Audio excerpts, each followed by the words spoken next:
الحمد لله والصلاة والسلام على رسول الله وعلى آله وصحبه ومن والاه. اللهم لا علم لنا إلا ما علمتنا إنك أنت العليم الحكيم. اللهم وتب علينا إنك أنت التواب الرحيم. سبحانك لا نحصي ثناء عليك أنت كما أثنيت على نفسك. أنت المقدم وأنت المؤخر وأنت على كل شيء قدير.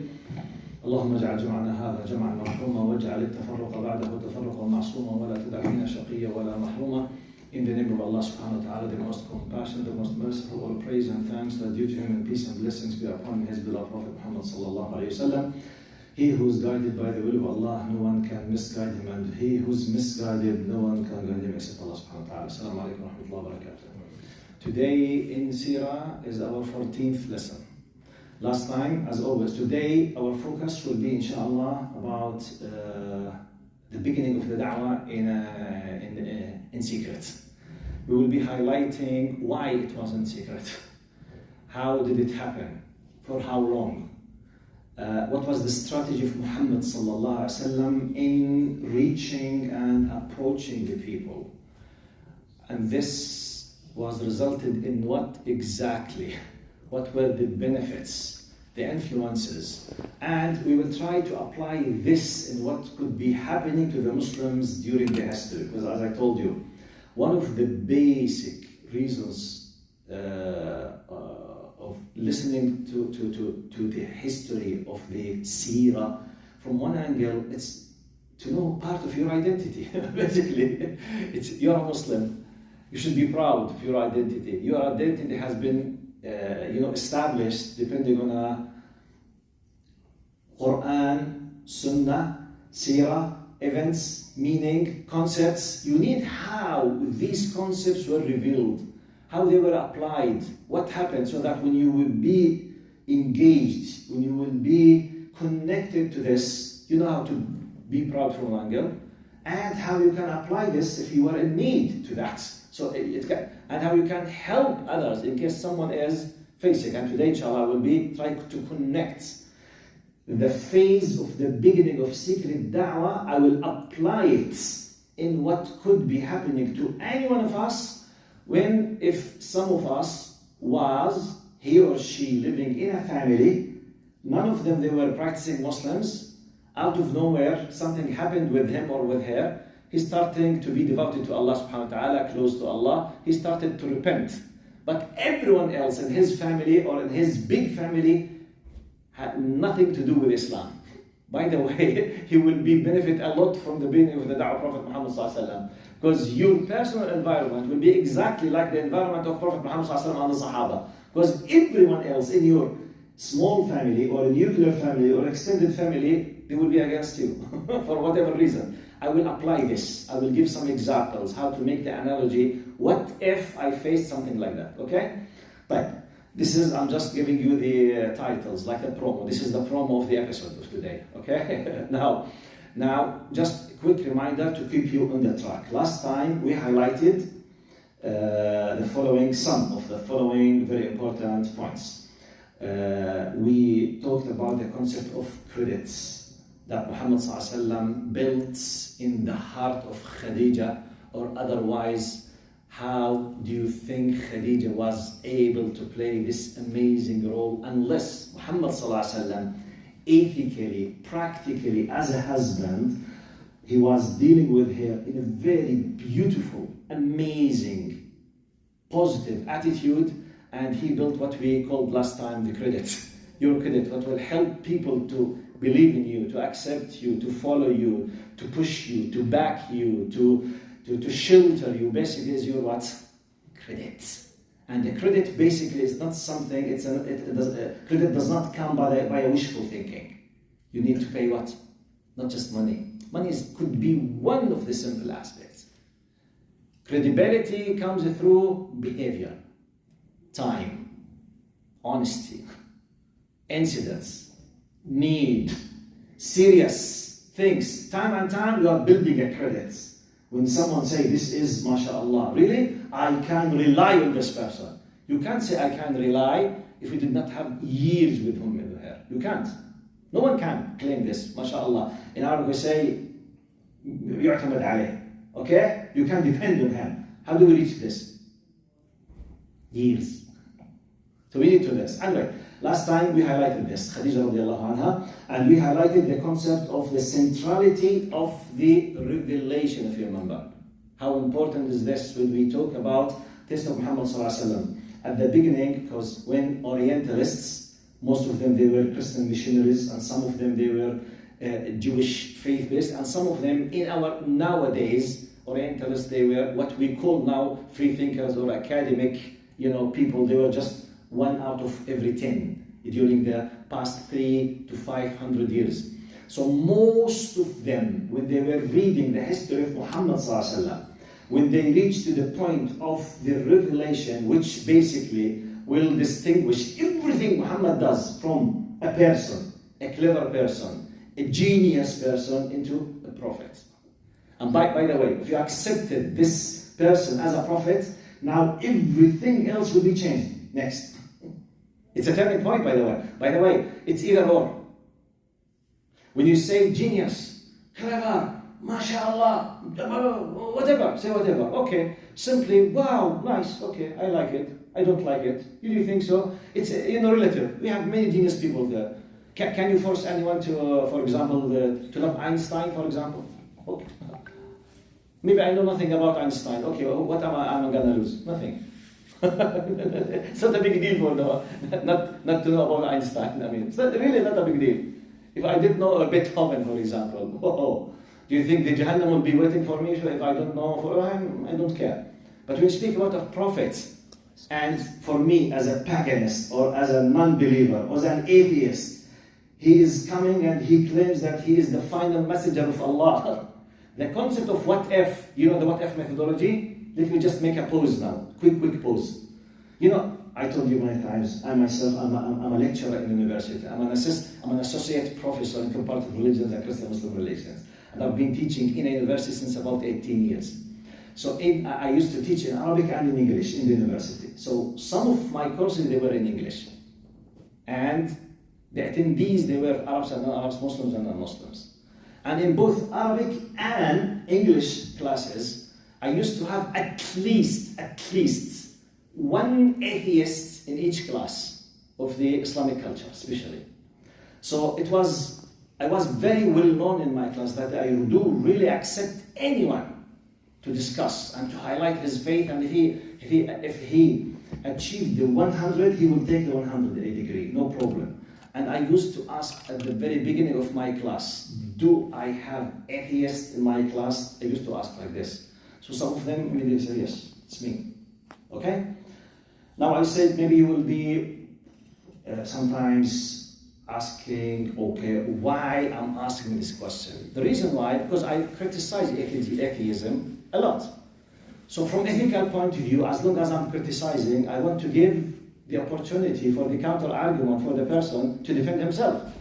And actually I used to ask, do I have any non-believers or even non-Muslims? Christians, Buddhists, Jews, or whatever. So I said, because as a specialist in religions, I always by default keep making comparisons. We have this and that, for example, in Buddhism, in Hinduism, in Christianity, in Judaism, okay, please, I don't mind. I'm criticizing you as an atheist. Fadal. Okay, defend yourself if you think what I'm saying is not wrong. This is why I used to say. So I developed, because I always used to have atheists in my classes, always. I developed the following way of dealing with them. It's the methodology of what if. I always used to ask them a question. After having long debates, I think, you think, I believe, you believe, from logical point of view. I said the methodology of what if. It says, now from, let's say, this is an atheist and this is the believer. Okay, this is myself and this is the student. Now, the non-believer, i.e. the atheist, thinks that I, as a believer, is a stupid idiot who's wasting his time in believing in metaphysics, okay, beyond the physical world. This, from his point of view, this believer is so idiot to waste his time in believing in nonsense, in believing in myths, true or false. An atheist, how do atheists talk to believers? Stupid, atheists, backward people, okay? Is this true or not? Because simply, they believe in something they can't see. In a very simple logic. I said, okay. I said, let's imagine that what you believe in happened to be true. In theory, for the sake of argument. I, as a believer, thought, this is just for the sake of argument. I'm just giving you a methodology how to argue, okay? Let's imagine that me, as a believer, was building everything I have on the base of falsehood. Let's imagine this. So I did not know. I was so backward, idiot, stupid, whatever. Name it. Now, I used to establish my life on the base of I don't lie, because the myth that I believed in tells me lying is bad. So I didn't lie, okay? And everyone used to love me because I'm honest. Okay, I did not steal. I don't want to be a thief because I thought with the myth that for me it's not a myth so far. Still, I have not passed away yet, okay? I will die now. Let's imagine. Because of what I believed in, I did not lie. Everyone liked me because I'm not a liar. I did not make a theft because I respected the properties of others. I was respecting my parents, while in a non-believing world, 99% of the people, they don't care with their parents, with their elderly people. And look to the east and west, what happened with the retired elderly people. Tens of thousands of them, they die without anyone knows when or where they passed away. Simply they are burned and they will be nothing. Right. Look now, I respected my parents. I had the beautiful emotions as a reaction from my parents. People respected me because I did not make any kind of lying, bad behavior, sexual harassment. I did not use with the drugs. I did not lose my mind. I did not drink alcohol. So I did not hit anyone because I was a drunk. And as a believer, from his point of view, as a student. Right. Now, I passed away. When I passed away from this non-believer point of view, I will go to the nothingness because I am nothingness. True or false? Right. If I passed away, well, definitely according to him, going to mount to death, I will be nothing. Okay, the nothingness will feel nothing because he's nothing. Okay. Do you think I will regret? Because I'm nothing. Do you think I'll say, oh, I missed 10,000 hours of drinking alcohol? Do you think I will be nothing? And nothing. True or false? But at least when I was living this life, I gained the respect and happiness, at least relatively. Okay? This is from his point of view. He thinks I'm wasting my time. And I'm a stupid. I'm an idiot. I said, look now. For the sake of argument, I took the 50% possibility of what you believe and I applied it on me as an idiot believer. I established a life of goodness and I left, then I became nothing. As a nothingness, I will remember nothing, so nothing will happen because I'm nothingness. Right. The only thing that I lost, even though I can't feel that I lost because I became nothing, okay, that I did not enjoy, for example, 1,000 opportunity of zina. But I'm nothing now. So I will not, no. I will not say, oh, I wish if I made that steal or that theft, 1 million, 2 million, I made a bribe. Or so. No. I will be nothing. Khalas. Right. Now, the what if methodology. I used to ask my student, I said, with all due respect, what if, Mr. Atheist, what I believe in happened to be true? Now, you think I'm stupid. Okay, and I think you are stupid. You think I'm an idiot. I think you are an idiot. Because you are an idiot because you're not respecting the one who created you. And you neglected, rejected, closed, blocked completely all of evidences. You kept on rejecting, being arrogant, being arrogant and whatever. Now, passed away, the angel of death came. And you started the journey of punishment. What can you do? Nothing. By the way, I'm just using logic now, not emotions. According to the mathematical logic, if what you believe in happened to be true, I'm losing nothing, because I will be nothing. What I believe in, if happened to be true, you are losing everything. So you have to consider mine, I don't have to consider yours. Logic. Pure logic, mathematics. 50-50. Is it clear? So please be careful. I mean, why am I saying that? Because somebody say, yeah, Sheikh, you know, we are in the fall now, the autumn, it's cold, it's better not to waste your time in, you know, filling your mind with just history of Seerah. What benefit I'm gonna have? If you're a believer, you need it like food and water exactly. Because you're living for your aqidah, basically.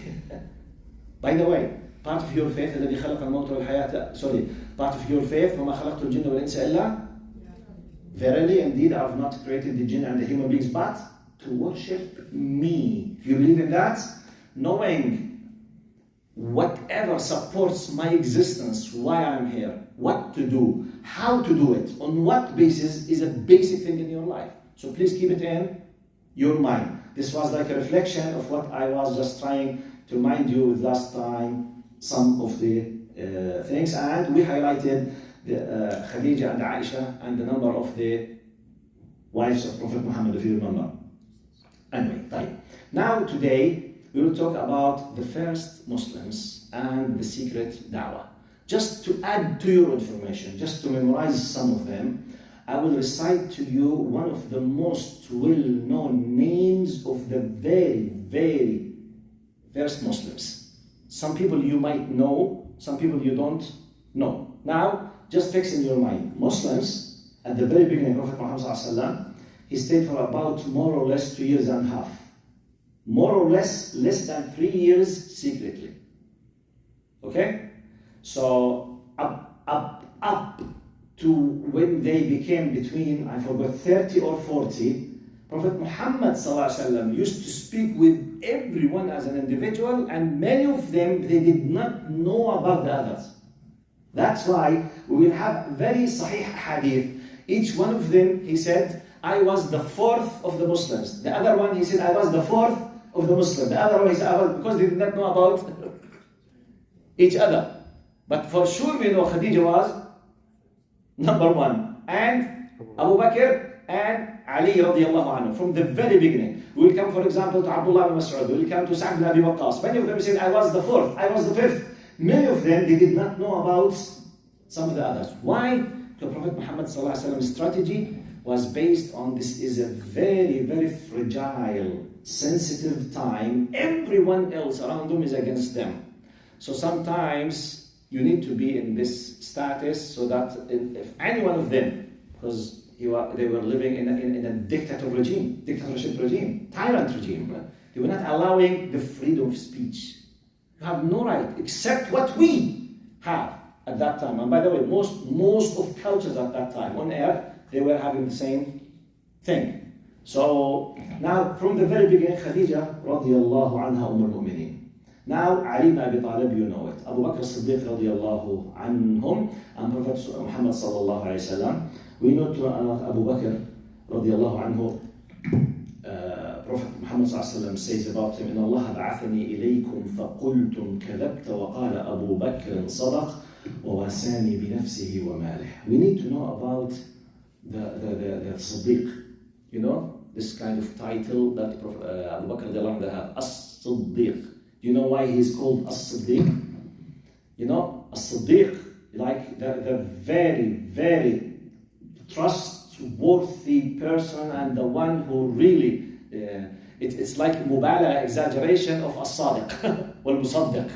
Now, one of the reasons why he was called like this, Prophet Muhammad ﷺ at the very beginning still of the da'wah, before the hijrah, before the migration, you know, he was invited by Allah subhanahu wa ta'ala to the journey, to the what we call it al-Isra wal-Mi'raj, the night journey, which is al-Isra, and the ascension, al-Mi'raj, into the seventh heaven.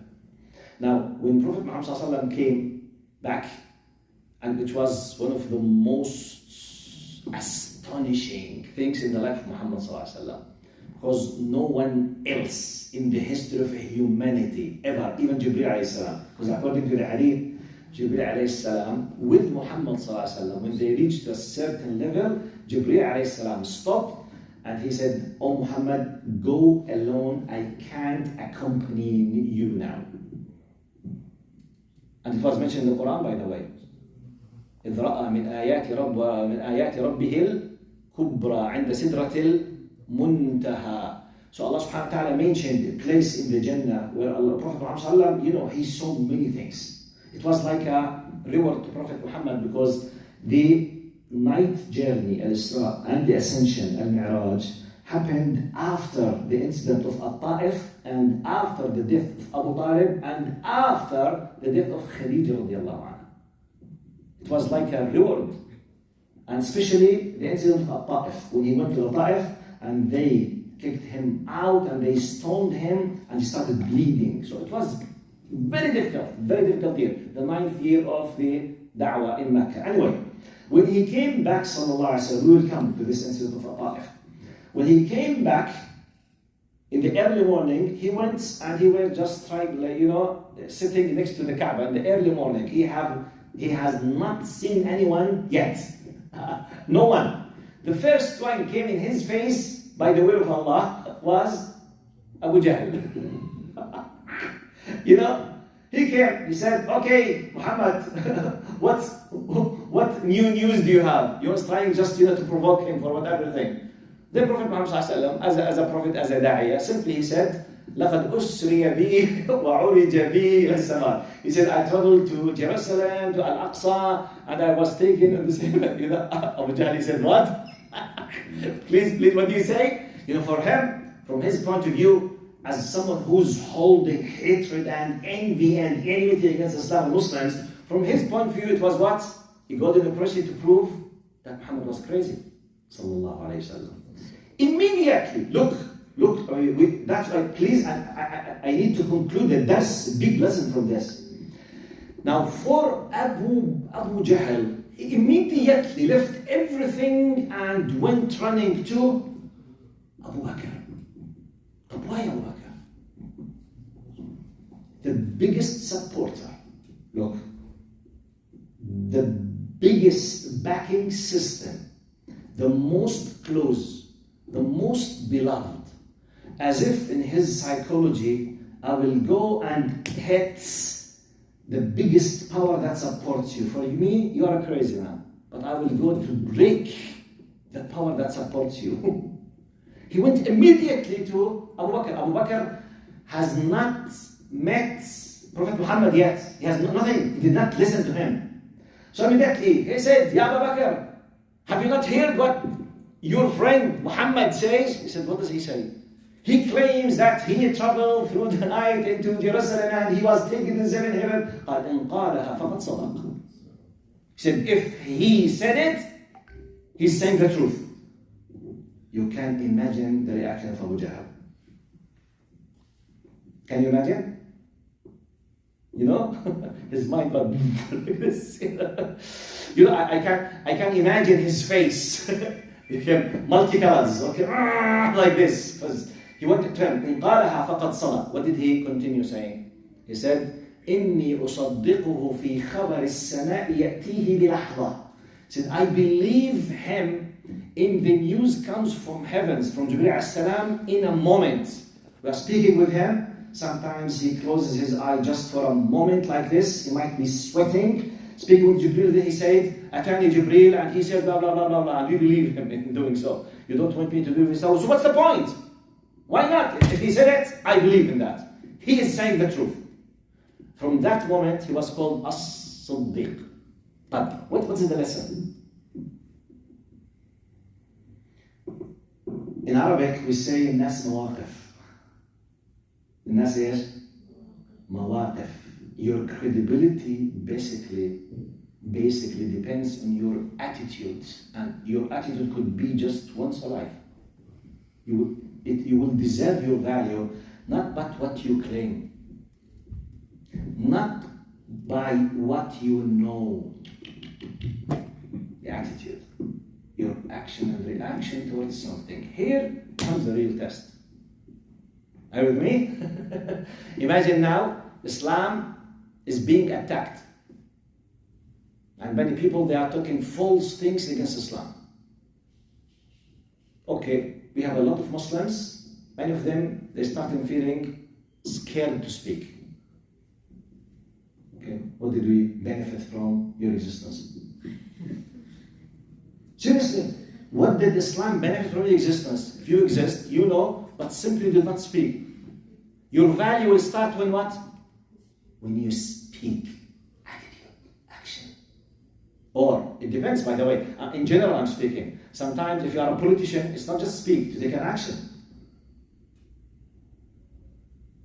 Calling for an emergency meeting to take an action, to do something, to ban something, to stop something, to highlight something, to boycott something. You take an action. Or otherwise, simply, it's just a claim. And here comes Abu Bakr radiallahu anhu. I mean, by the way, if you want to measure the attitude of Abu Bakr in terms of the, for example, can you compare him with someone who tried to move, for example, 10,000 kilograms from place to place? It's just an attitude of 1 second. What did he say? He became a Siddiq. He is the second person in Islam after Prophet Muhammad sallallahu alaihi wasallam. An attitude. And by the way, some people might say, okay, nice, easy, خلاص, I will take an attitude, inshallah. No, habibi, don't think it's easy. By the way, لَن يُوَفَّقَ لَهَا إِلَّا الصَّادِقُونَ. By the way, an attitude, declaring something, standing with something, against something, don't think it's easy.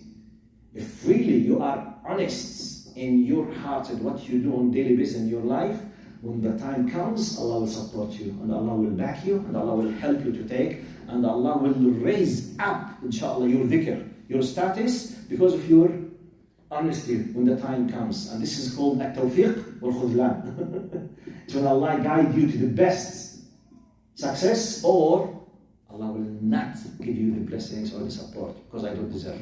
It's good. Now we are just counting the people. Now after Abu Bakr, we have, for example, Bilal al-Habashi. Sorry, I lost the page. Abu Bakr.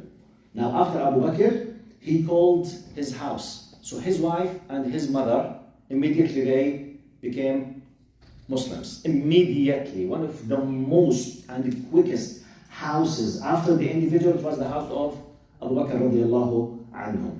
Sa'd bin Abi Waqqas radiallahu anhu. Al-Bukhari narrated that قال أن سعد رضي الله عنه بقي أسبوعا ثالثا مسلم ثم أسلم آخرون بقي أسبوعا ثالثا مسلم ثم أسلم آخرون.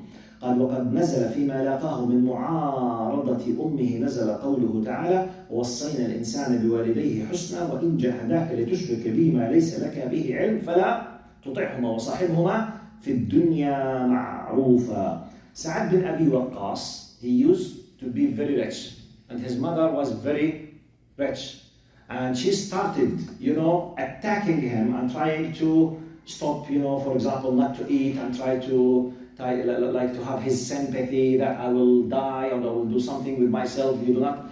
And he was tortured, and many things happened with him, against him. So Allah, according to Bukhari, Allah subhanahu wa ta'ala revealed in how he should be dealing with his mother, even though she was a mushrika and she was attacking Islam and she refused to become a Muslim. And she used to hate Islam and Muslims. Allah subhanahu wa ta'ala revealed the very well-known verse, which is one of two great verses in Islam.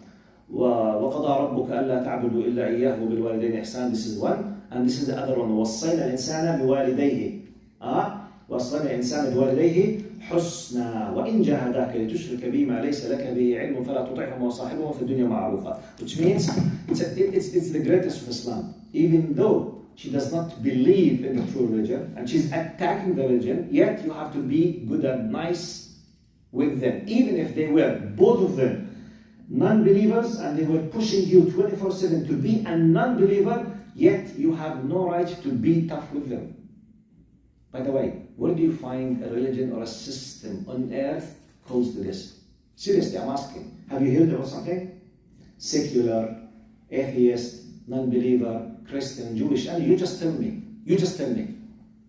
Tell me about something you heard in your life where in your faith, if your parents were not just don't accept your faith, they are against believing in another faith, hating your faith, attacking your faith, doing your best, their best to let you live your faith into their faith. Yet you have no right to be tough with them, and it's a commandment, it's a compulsory act of worship to be nice with them and to support them and to take care of them.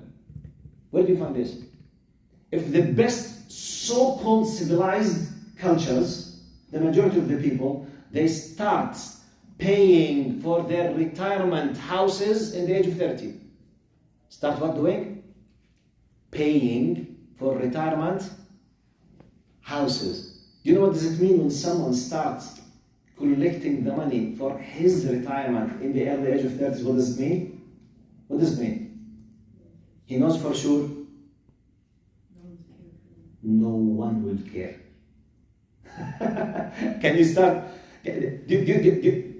Are you with me what I'm saying? What kind of culture is this that you know, even though you are in the top of your power, yet you know for sure no one will take care of you. So you start collecting and saving the money so that you will not be thrown into the street, because definitely you will die somewhere in the street if you do not do this. And by the way, you need to be proud of this.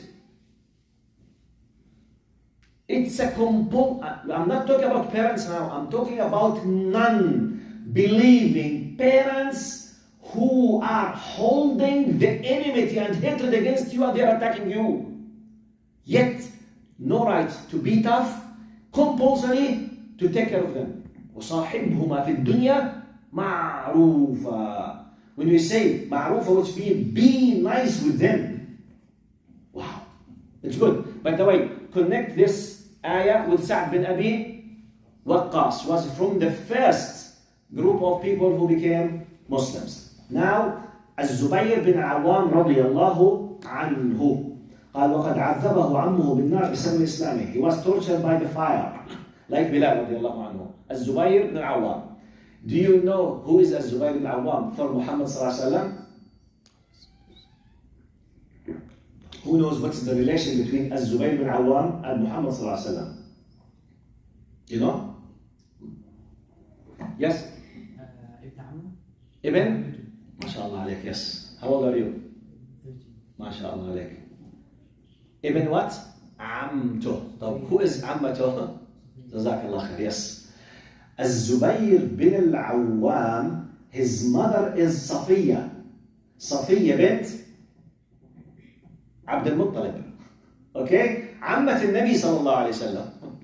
صفية, the sister of Abu Talib, and the sister of Hamza, and the sister of Abdullah, the father of Muhammad صلى الله عليه وسلم. So Safiya, Amma, the maternal aunt of Prophet Muhammad صلى الله عليه وسلم. Her son is Az-Zubayr. You need to know that Az-Zubayr is Ibn Ammat in Nabi صلى الله عليه وسلم. Az-Zubayr is one of the most and the greatest and powerful warriors of Islam. أعظم المحاربين في تاريخ الإسلام الزبير بن عوام. One of the amazing things, الزبير بن عوام, when they used to know that he is in the army or that group of battle, the peace of mind, because Az-Zubayr is there.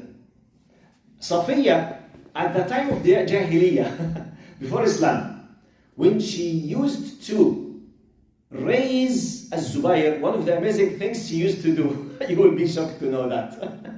She used to take him at night in the desert to a cave. Was a young child in Mecca at the time of paganism. This is how Safiya used to raise Az-Zubayr before Islam. So he used to take him at night when he was a young kid into very dark cave. And she used to leave him there, crying. When they asked her, what are you doing? She said, I want to kill fear in his heart. No room for fear. This is before Islam. Now when he became a Muslim, if he used to be with that amazing characteristics before Islam, like we speak about Umar al-Khattab later now, what will happen when Islam comes? This is Zubayr bin al-Awwam. It's good to know. Now, Abdullah bin Mas'ud radiyallahu anhu. Abdullah bin Mas'ud, Allahumma salli ala Sayyidina Muhammad. Abdullah bin Mas'ud, he used to be originally from Yemen. He was from the first people who believed in Muhammad sallallahu alaihi wasallam. He was not from that great tribe or something. He was a very humble person. Now, why I'm telling you he was from Yemen, because one of the things, the people of Yemen in general, they are not big in sizes. I mean, they have some kind of small sizes in terms of the height and the body, compared with Abu Jahl, because we need to know that Abu Abdullah bin Mas'ud radiyallahu anhu, it is narrated that when they decided to declare the da'wah after the third year, after the Islam of Umar radiyallahu anhu, so he insisted to go and to start to read the Quran next to Kaaba. Muhammad ﷺ tried to stop him. He insisted. He went there and he started reciting from the Quran, loudly. Abu Jahl came to him. Abdullah bin Mas'ud was like this for Abu Jahl. Abu Jahl, like Umar al-Khattab, he was nearly 2 meters height.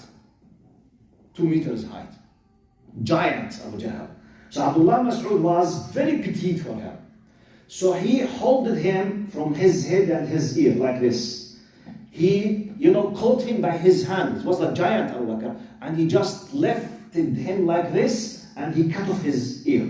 He started bleeding and he threw the ear in his face. And he went back to Prophet Muhammad ﷺ crying out of pain. That's what you need to know about Abdullah Mas'ud. He was from the very people who alhamdulillah, I mean, they declared their Islam, and he faced this at the beginning of the third year by Abu Jahl. Giant size with a very petite size. Anyway, Abdullah Mas'ud radiyallahu anhu. Bilal al-Habashi radiyallahu anhu. He was from the very well-known slaves.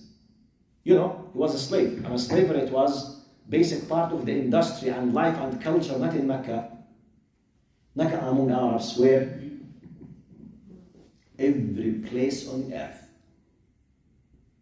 Be careful about this. He was from the slaves. Because you need to know that when we talk about slavery, Islam and Muslims should be proud that the only religion on earth, only religion, and I mean it, only religion, who started freeing slaves. And by the way, when I talk about slaves, it was a culture on earth, has nothing to do with the color, by the way. People used to enslave anyone under their authority after a war. Romans against Persians, Persians against Arabs, Arabs against Persians, Arabs against whatever. Anyone with war, the one who wins will enslave, men and women, and they will be what? Will be sold in special markets for slaves. In Arabic they call it suq al-nikhasa. It was for all colors, by the way. White and black, and everyone was enslaved. Everyone. And Salman al-Farisi was a slave. Salman al-Farisi, he was kidnapped and he was sold as a slave. Salman, he was from the Persians. Suhaib al-Rumi, he was a slave. Suhaib, in our language, the European Suhaib. He was from Europe. So Bilal al-Habashi from Abyssinia. Suhaib al-Rumi from Europe. Salman from Persia. All of them, they were slaves. So it was a culture, and it was an industry, and it was a universal culture at that time. But in Islam, alhamdulillah, Allah subhanahu wa ta'ala, when Islam started freeing the slaves. It's another, I will highlight it later, but Bilal al-Habashi, he was one of the great beginners of Islam. His status, Bilal radiyallahu anhu, reached that when they opened Mecca, when they conquered Mecca in the 8th year of after the Hijrah, Prophet Muhammad asked Bilal radiallahu anhu to call the adhan from the top of the Kaaba. And Prophet Muhammad sallallahu alaihi wasallam, once he was sitting with the great big leaders of Quraysh. Let's talk about tribalism now. Great big leaders of Quraysh. Bilal came. Then Prophet Muhammad sallallahu alaihi wasallam said, "Qumu li sayyidikum." Prophet Muhammad sallallahu alaihi wasallam commanded the leaders of Quraysh. Quraysh, they were the leaders of Arabs. Okay? قال قوموا to سيدكم. Say, stand up out of respect for your master. This is Islam. Islam has nothing to do with your color, with your race, with your social status, with your money, with your certificate. No. It's with your closeness and your service to the deen of Allah. This is, we need to know that. How we evaluate people in Islam. Right. This is Bilal. And from the very beginning, Ammar bin Yasir radiallahu anhu. You know, Ammar, Sumayya and Yasir. Those three family. Sumayya is the mother of Ammar. What is the title of Sumayya? Awwal Shaheeda, the first martyr in Islam. You know, she was killed by the spear. They put it, killed her. She was the first person who was killed in the sake of Allah subhanahu wa ta'ala. She was tortured till she was killed. Radiallahu anha. And we know Abu Dharr al-Ghifari radiallahu anhu from the very beginning. Allahumma salli ala Sayyidina Muhammad. And Prophet Muhammad sallallahu alaihi wasallam said about Warqa bin Nawfal. Do you remember Warqa bin Nawfal? Prophet Muhammad sallallahu alaihi wasallam, he said about Warqa bin Nawfal, إِنِّي رَأَيْتُ لَهُ جَنَّةً أَوْ جَنَّتَيْنِ. We were told by Prophet Muhammad that Warqa bin Nawfal, because when he first came to him, because if you were with me, when he first came to him, he said, this is the Namus that used to come to Musa. This is the same archangel, which is Jibreel, who used to come to Musa, according to what you are telling me. He said, يَا لَيْتَنِي بِهَا جَذْعًا. Do you remember? I wish if I was still a young man, when قال, your people will kick you out. The Prophet Muhammad said, قال, أَوْ مُخْرِجِيَّهُمْ. He said, are they gonna kick me out? He said, مَا جَاءَ رَجُلٌ بِمَا جِئْتَ بِهِ إِلَّا عُودِيًا. None of the prophets and messengers came with what you have come, but he was taken as an enemy.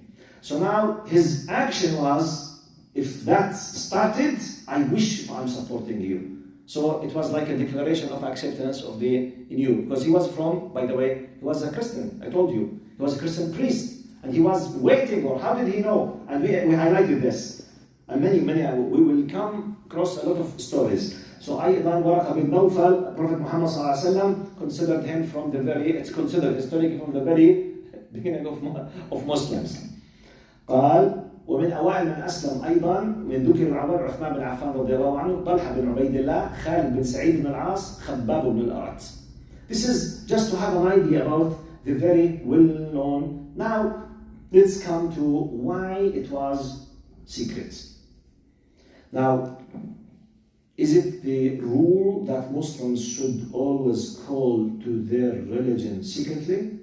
No, it's not the rule. No.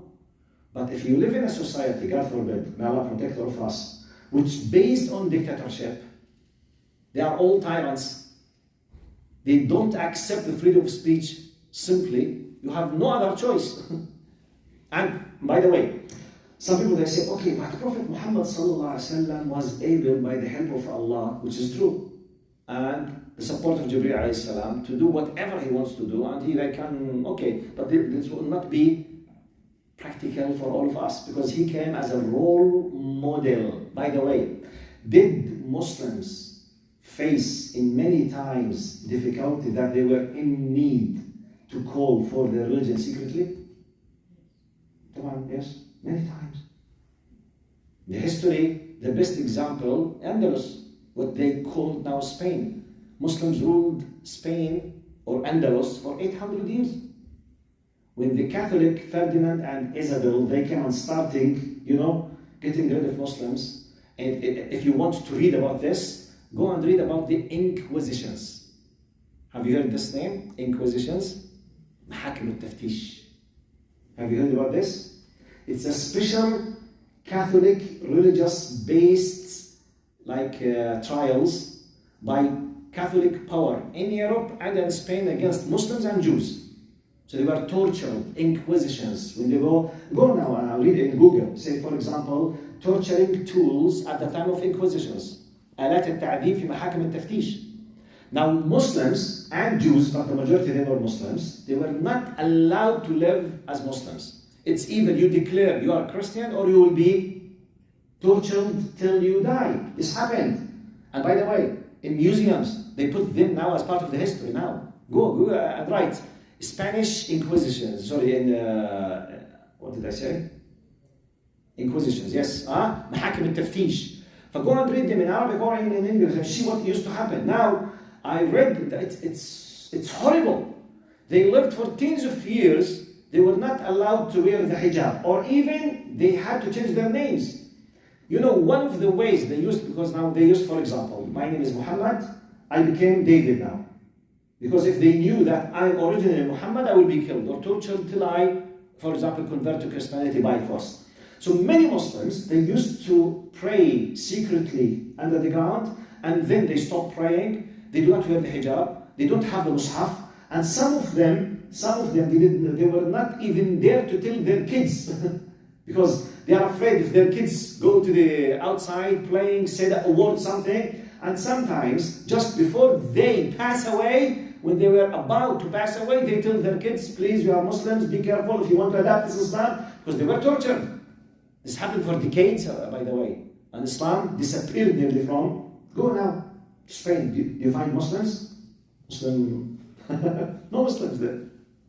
It happened. So trying to imagine now, Muslims, they lived for 800 years. 90% of the new high technology started in Spain by Muslims. The camera that we use now, the car, the mechanic, optics, everything started by Muslims. They were very powerful. Anyway, my point, imagine yourself living in what is called now Spain, the previous Islamic Andalus. For hundreds and tens of years, you were in need to know what happens in the history of Muhammad ﷺ and what you need to do, because generations of them, some of them they were killed, some of them they became Christians by force, some of them they escaped and they went to Morocco, as what we know now, Morocco.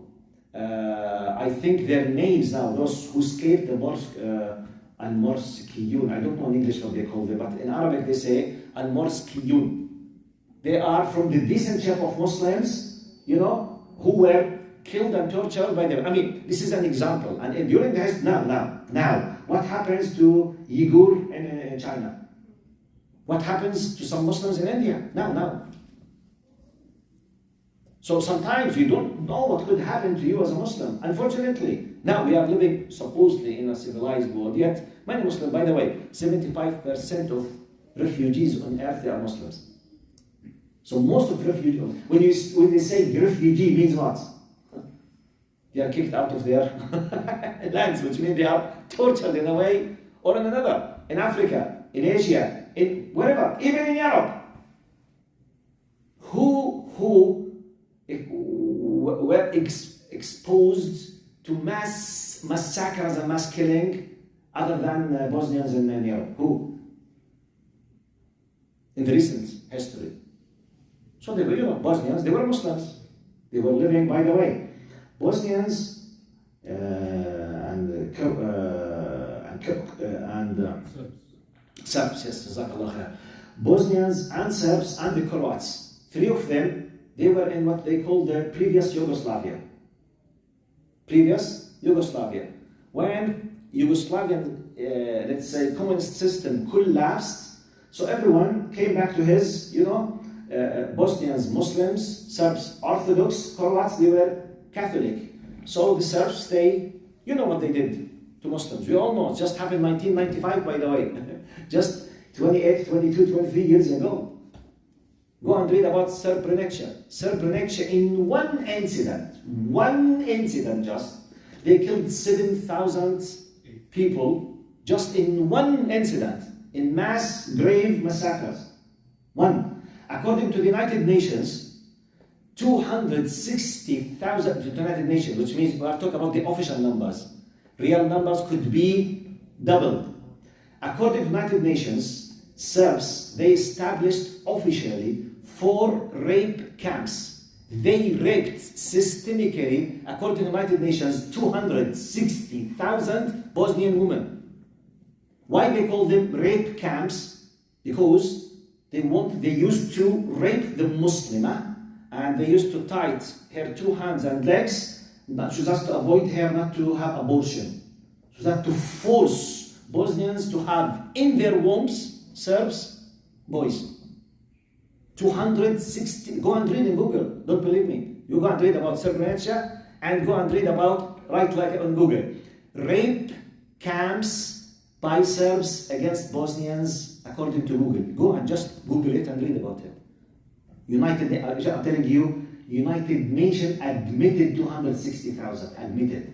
You know what does this mean? When the United Nations admits 260,000, I can assume the reality is at least 500,000. The reality. Anyway, I'm just giving you an examples. Is it possible Muslims might be exposed to very difficult situations? They need to take care of their religion secretly. You have tens and hundreds of examples. Okay? Now, this is about, because this is a title in all of the Seerah books. Ad-Dawah Syria. The secret call to Allah. Why secret? Islam is very clear, it should be clear, but sometimes you have no option. When you are in a tyrant regime, a dictatorship regime, no freedom of speech. And by the way, this should lead us to the following. Alhamdulillah, we are living in a time, especially in such a country, you have the full right to speak. So it's part of your what? Religious duty to speak and to talk and to spread the good news. By the way, what we have inside Islam is a good news, by the way. You know what's the good news? The gospel. Gospel means good news. Wallahi. Al-Injil means al-Bishara. So according to our faith, who has the real good news?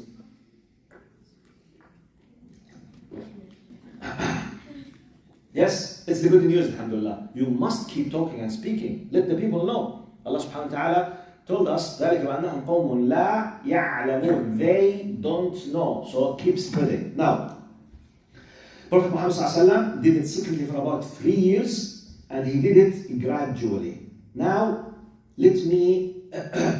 now some scholars, they were talking about the importance of the gradual steps of making the dawah. The gradual steps, from one angle, Prophet Muhammad sallallahu alaihi wasallam started with the very close people to him. His wife, his close friend, his cousin, which is common sense. Now, what kind of benefit or lesson we can take from this? And I will add to this. Now, the big lesson that common sense, the close people to you are supposed to be the most people who know you better. True or false? Now, if you want to change, to do something for your family, for your environment, in your school, in your company, in whatever, wherever you are, always start with the close people to you. Now, from another angle, if someone believes that he should spread the khair, if he is not able, I'll make it with this example. Let me imagine someone who wants to be one of the great dua to Allah subhanahu wa ta'ala, which is excellent, may Allah accept him. I will ask him, tell me about your success within your family. I said, no, please don't ask about my family. I have a big trouble with them. He said, this is a big question mark. If you could not succeed with the close people to you, this is a big indication still that you don't know how to make the dawah. Now, the real tests with you and the real criterion for every one of us, generally speaking, not ultimately, generally speaking, this is a rule, which means if really you have a genuine attitude, you have to be successful with close people to you. Because they know you know inside and you know them. So start with them. If we really have success with them, this is a big indication that you can go outside, but don't leave the closest or test yourself through the closest. And this is an indication.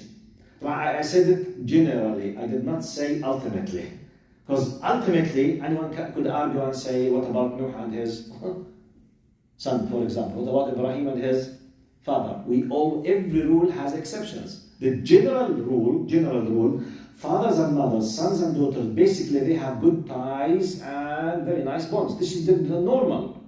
The exception, then we have something exceptional, the normal. So please work on the people around you. For example, test your manners, test your morals, test your attitude, test your patience with your daughter, with your son, with your brother, with your sister inside the house. And try to be the excellent person that everyone loves him inside the house. And I can give you the good news. If you succeeded to do this inside, definitely you will succeed outside.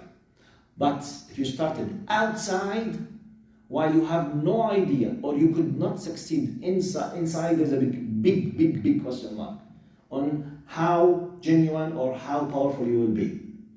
It's a personal advice.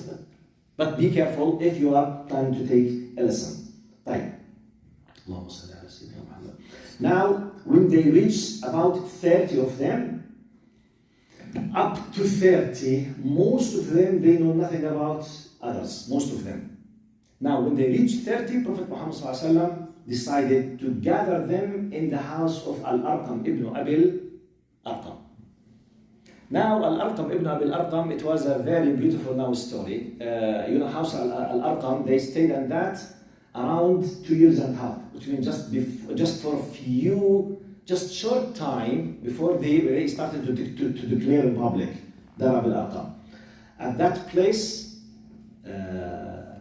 Dar al-Arqam, amazingly, how many of you knows what was the age of Al-Arqam when he invited Prophet Muhammad and Muslims to gather in his house and to be their shelter and haven and the place of meeting so as to be protected from the dictatorship regime of Mecca?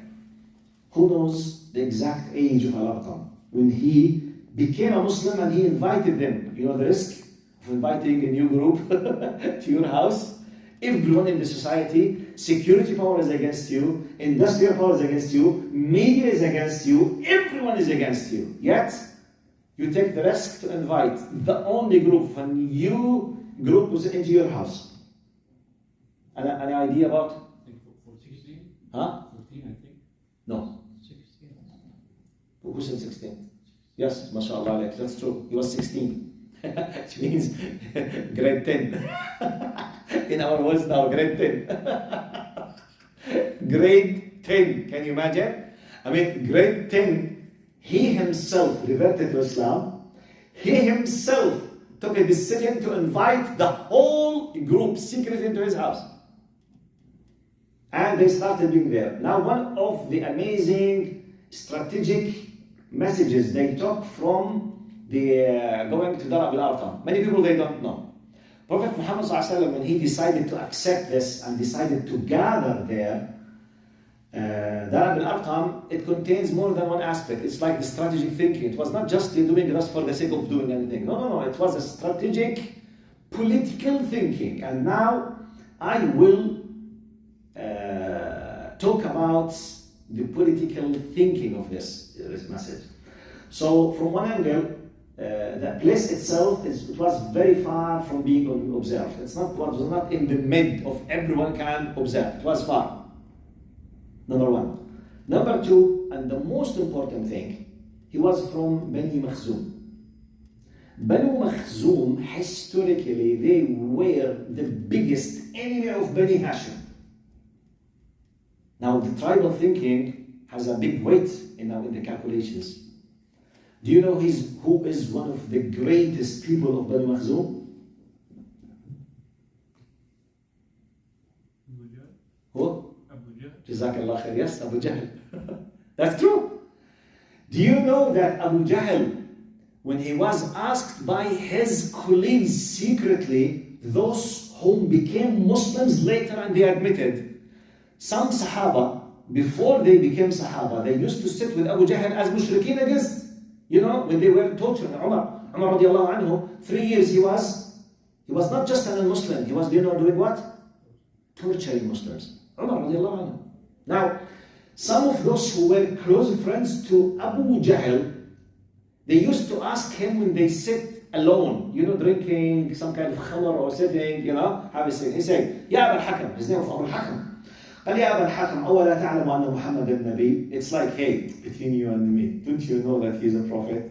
He said, بلى أعلم. He said, I know he's a prophet.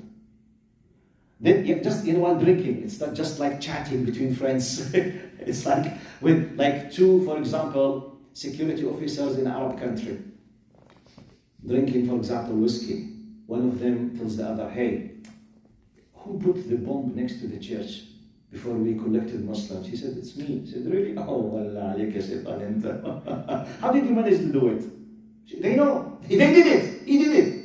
He did it. Then they collected the Muslims as terrorists. They know. قال أولا تعلم أن محمد النبي. قال, don't you know that he is a prophet? He said, definitely I know.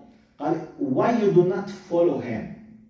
Look, he's talking now as one of the great leaders of Bani Makhzum, talking about Banu Hashim, tribalism now. He said, أطعموا فأطعمنا. He said, Banu Hashim, they fed the pilgrims, and we did. This kind of reputation, being like celebrities and reputation, people knows you, this kind of pride that we feed the people who come to Hajj to Mecca. قال أطعموا فأطعمنا. قال سقوا فسقينا. They used to provide drinks and water and alcohol for free for all the pilgrims. قال Banu Hashim, they did provide drinks and we did. قال كسوا فكسينا, which means they supported, they did and we did. They did, we did. They did. قال فجاء منهم نبي فأنا لنا بذلك. He said a prophet came out of them. How can we bring a prophet? He took it personally, a tribal point of view. خلاص, they are from Bani Hashim, I will not follow him. This is the tribal arrogance. Do we have people thinking this mentality today in Arab worlds? Do we have them? طبعا. How do we have this kind of killing, mass killing sometimes? For the same mentality. That's why Allah subhanahu wa ta'ala called this era al-Jahiliyyah, the time of ignorance. Anyway, why I mentioned this? أبو الأرقم. ليش أبو الأرقم strategy? Strategy, yes. For he was from Banu Makhzum. All of Mecca they will not think, not even for a moment, that an enemy of Banu Hashim will be hosting the Prophet of Bani Hashim. Because from their point of view, it's Banu Hashim. It's not Muhammad bin Abdullah, it's Banu Hashim, and one from Bani Hashim. So it was very clever strategy sometimes to go. In addition to, he was a very young person. No one will think about him. Anyway, Prophet Muhammad sallallahu alaihi wasallam, this is one of the things about this. Now, Allah subhanahu wa ta'ala, Prophet Muhammad sallallahu alaihi wasallam, his tactics, his strategic thinking about this, or even when they, later on, 13 years ago, when they did the immigration, when they went to Thawr and they did what they did, and when they strategically thought about going to the south while their destination into the north, and they hired a non-believer, a mushrik, to guide them to the way. So this kind of what we call now in our words political strategic thinking, how to do, how to plan, how to use a believer, a non-believer, a young man from this tribe, from this kind of talking about politics. Maybe I think I mentioned or not last time or the time before. Some people, they keep thinking Islam is a religion and we should not be involved in politics. This is a big mistake. Please, please, please fix this possible misconception. Islam is a system of life. Politics is part of life. Islam is what? System of life. Allah subhanahu wa ta'ala said, وَمَا خَلَقْتُ الْجِنَّ وَالْإِنسَ إِلَّا لِيَعْبُدُونَ. Verily indeed I have not created jinn and ins but to worship me. The concept of worship in Arabic means انقياد وخضوع تام دون أدنى شرط. full obedience, full submission without any kind of preconditioning. Submission, full submission, generally. So a Muslim is the one who submitted his will himself to the will of his Lord. The will of his Lord covers ritual worship and covers commandment, covers politics, international politics, and ethics, money, food, marriage, every aspect of your life. So Islam is a system of life. Don't listen to anyone who says you should not be involved. Prophet Muhammad ﷺ, 90% of his actions basically is what? Political action. His covenant with Jews and Christians in Al-Medina, the covenant in Sulh al-Hudaybiyah, all of these, actually it's not just politics, it's international politics. All of these things. So some people, they come, okay, no, we should not. By the way, and one of the evidences that I highlighted many times, it's good just to fix it in your mind, because we are talking about how he made benefit of Dar al-Arqam. Muhammad sallallahu alaihi wasallam in Dar al-Arqam, one of the examples that we need to use as an evidence that we need to be engaged in politics, as long as, alhamdulillah, we are not destroying our faith and iman. We can sometimes use some kind of tactics. Now, Prophet Muhammad in the Quran, we know that Yusuf was allowed by Allah to be the prime minister or the minister of finance and the minister of agriculture in Egypt at the time of a non-believer king. True or false? If definitely the idea of being part of a non-believing system is haram, Allah would not allow Yusuf to be a minister under a non-believing king at that time, if this is definitely haram, generally speaking. Like, for example, zina, which means to have a sexual interaction without a marriage contract, as we understand Muslims, is definitely haram since Adam up to Muhammad sallallahu alaihi wasallam. Now, we can't imagine that Allah will not allow, for example, Allah has allowed zina at a certain time and therefore, and sometimes yes, no, it's impossible. This is a general big, value that we are against this, definitely. This will not happen at any time with any prophets or any messengers. It's unacceptable. So when Allah allows, politically speaking, a prophet to be a minister under a big government of a kingship, a king was a non-believer, paganist. So sometimes it gives you an idea that it's not a matter of black and white. Sometimes it gives you an idea, at least. We are not discussing a kufr and iman issue. We are discussing some kind of flexible issue, has to do with your status politically in that place. By the way, Yusuf ﷺ in Egypt, even though he was the minister of the finance and the minister of agriculture, however, his people, the Jews, or the children of Israel, at that time, they were minority. And they were the only believers in Egypt. Egyptians in general, they were what? Mushrikeen. They were kuffar at that time. They were not believers. The only believers at that time, they were just the people of Israel.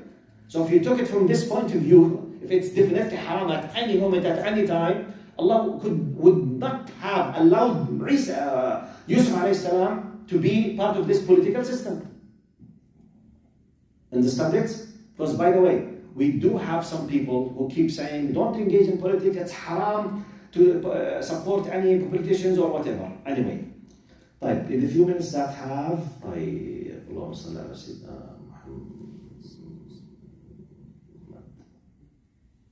the final message, I will talk about the very rich people from the first Muslims and the slaves of the first Muslims. Just quick 2 messages and I will stop. Unless if you have questions, I will stop, inshallah.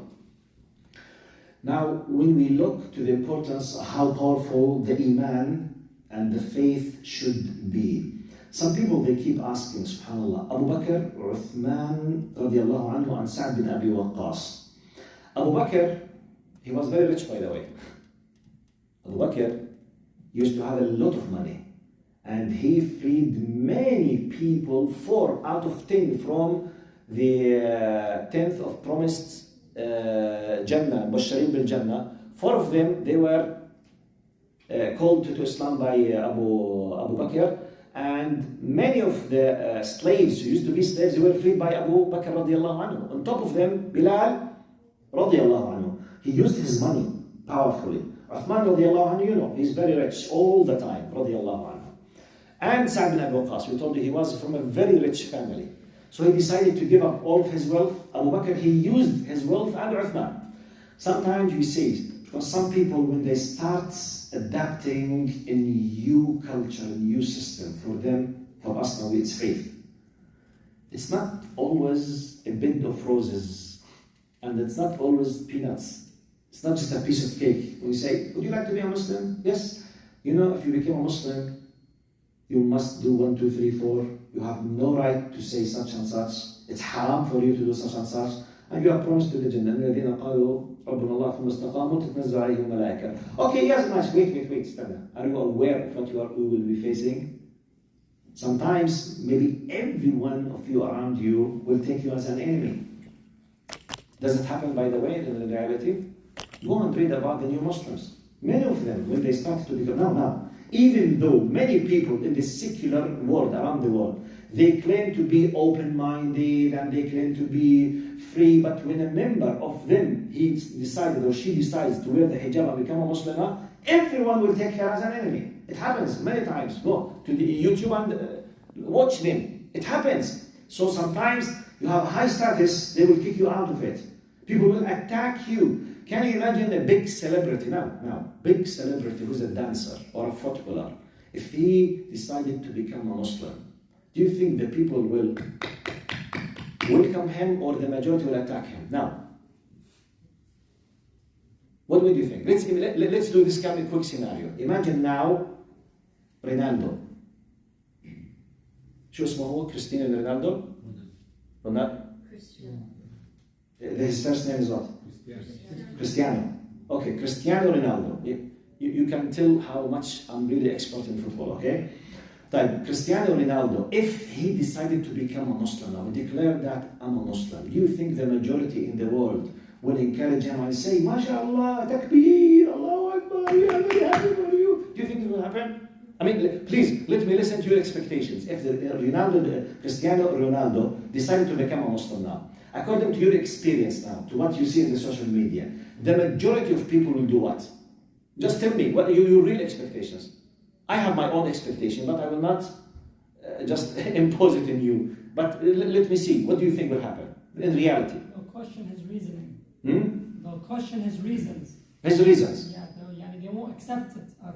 They'll think there's something behind it. Which means they will keep thinking or accuse him that he did not become a Muslim just for the sake of becoming a Muslim. There's something pushes him, such as Flus, like money, people, Qatari people, they paid him money.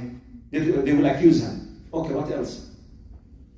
Try to make a brainstorming, make an analogy, yes. Some time ago he gave Palestinians a golden boot, which he won.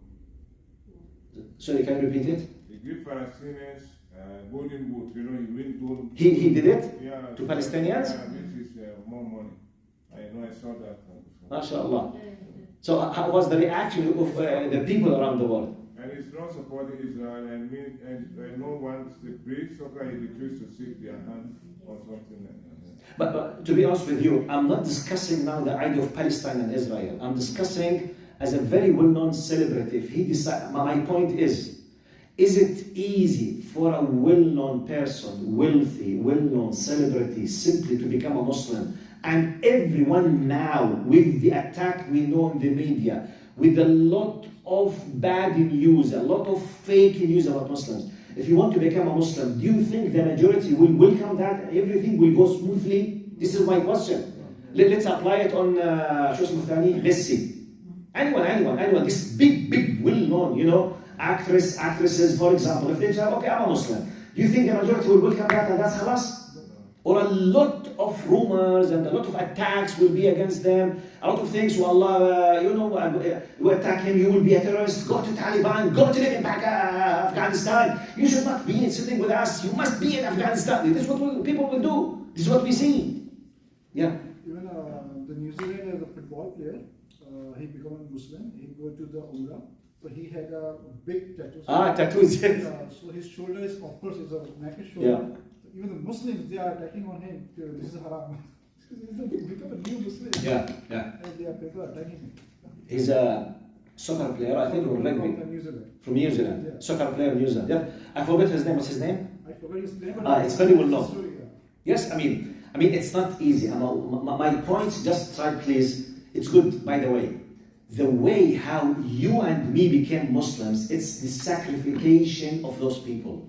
Abu Bakr, Uthman. I just want to tell you the fact that you and I, we are enjoying being believers and Muslims. Someone long time ago has sacrificed. Nothing genuine, real comes without someone that has sacrificed. That's what which means. Someone like Abu Bakr, because some people might think, oh yeah, I will lose. Because some people, they keep shutting their mouths, they don't discuss haram and they don't talk about, and they stop Islam from being spread because they want just to take care of their personal interest. So be careful. الرسمية لله سبحانه وتعالى. We need to know that if you want really to highlight the flag of Islam in a very wise way, to let the people know, because Islam is not your own property, not mine. It's a trust, amana. In our hands, we've been entrusted this by the bless of Allah, not because we deserve, just we were born Muslims, okay? However, we have it. We have this gift. So we have no right just to keep taking care of this gift as if it's our own baby on the khalas, alhamdulillah, I have the baby, no. This gift should be shared with everyone. So don't keep thinking, but if I said I will lose, no, risk biyadillah. Be careful. If Abu Bakr thought in this way, none of us will be Muslims now. If Uthman thought in this way, none of us will be Muslims. If Sa'd bin Waqas, if Mus'ab bin Umayr, if Bilal bin Rabah, if all of them, they said, Ya Ammi, Allah knows, I can't stand torture and go, whatever. They will not. This is the rich people. Now the other way that we will stop, inshallah, we're talking and finish it, they were talking about the slaves. But when you think about, you are living in a very difficult society, based on slavery, based on racism. Someone like Bilal, for example. Now, what makes someone who is already in a miserable situation to accept a new system that will cause him extra miserable status? He is already in a disaster. What's that? What do you think? What is the reason? You know what was the answer? Halawatul Iman. The beautiful taste of faith when you believe in Allah and you believe in the promise of Allah. Be careful, I'm saying the promise. Allah subhanahu wa ta'ala قال كما وعدناه وعدا حسنا. Allah subhanahu wa ta'ala promised us in the Jannah. And Allah promised you to give you a beautiful life in this dunya, in your heart, because true happiness is in your heart, by the way. It's not like the physical gainings. And we can know many multimillionaires. They have the money, they did everything they wish, but they commit suicide. Why? While you find sometimes a very, very poor Muslims, they feel happy. I'm not saying don't be multimillionaire. I'm not saying be poor. But I'm just asking a question. Why we found multimillionaires, they commit suicide if happiness is by money? This is a big question. Why many Muslims, even though the highest percentage of refugees are Muslims, the highest percentage of poor people on earth, Muslims. Just count Muslims in India, Bangladesh alone, you will put about 400 millions from the poorest people on earth. Yet the lowest rate of suicide on earth by Muslims. You need the promise. Be careful. I'm just talking about Bilal now, just to make analogy. I mean, can I be best on by promise? Let me give you this story by Sheikh Muhammad Ratib al-Nablusi. He said once I was giving a lecture, I think in Germany, I forget which country. He was giving a lecture.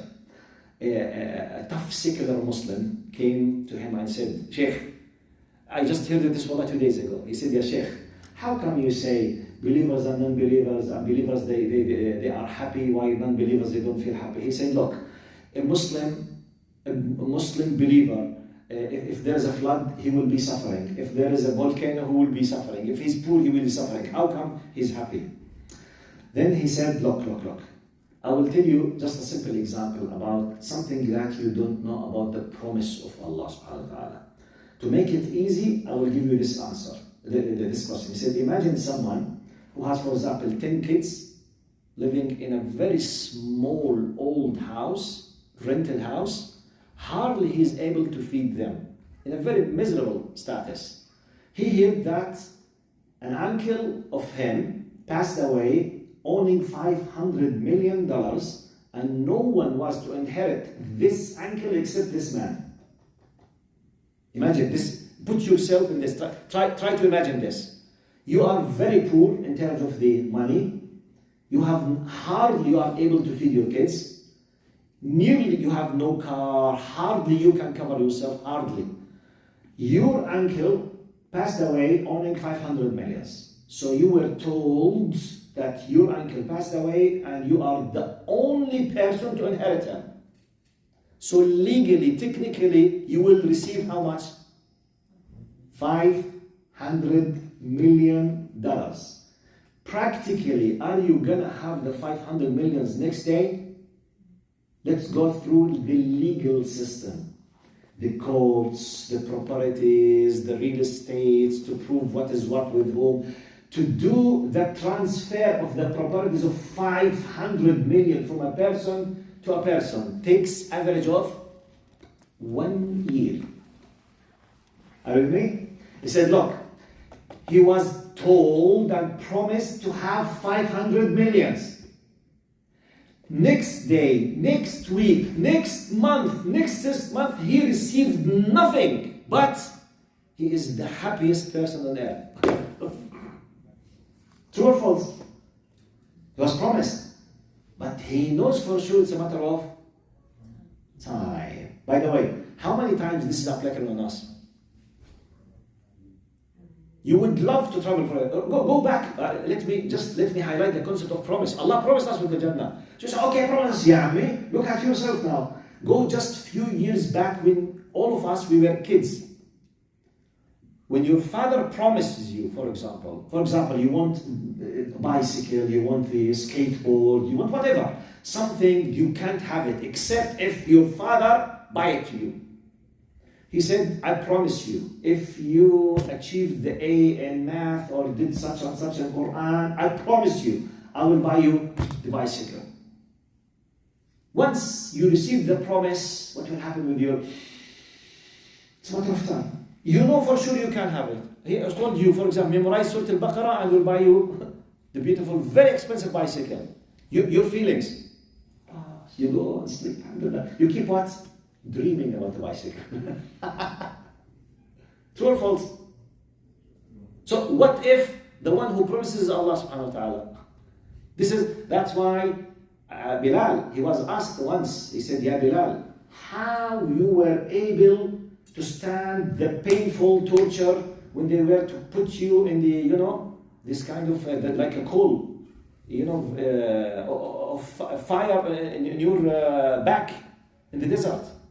He said the beauty, he said the pain was mixed with the beauty of faith, and I did not feel the pain. It's not okay, I'm amazing. Oh, I said, no. It can be done if you have this kind of powerful faith. Question? Well, the word isn't like happiness, it's contentment, security. Contentment. Yeah, we don't have to necessarily feel happy. Because we're content knowing that this suffering is for a cause, this bad incident is for a reason. Yes. So it's not happy isn't the right word to use, it's contentment or security. Security, the inner security. Yeah, our inner contentment. You're content, Contentment? Basically. Contentment. Yeah. جزاكم الله خير. Thank you very much. جزاكم بارك الله فيك. طيب سلامك الله إن شاء الله. We have 5 minutes to the Isha. السلام عليكم ورحمة الله وبركاته.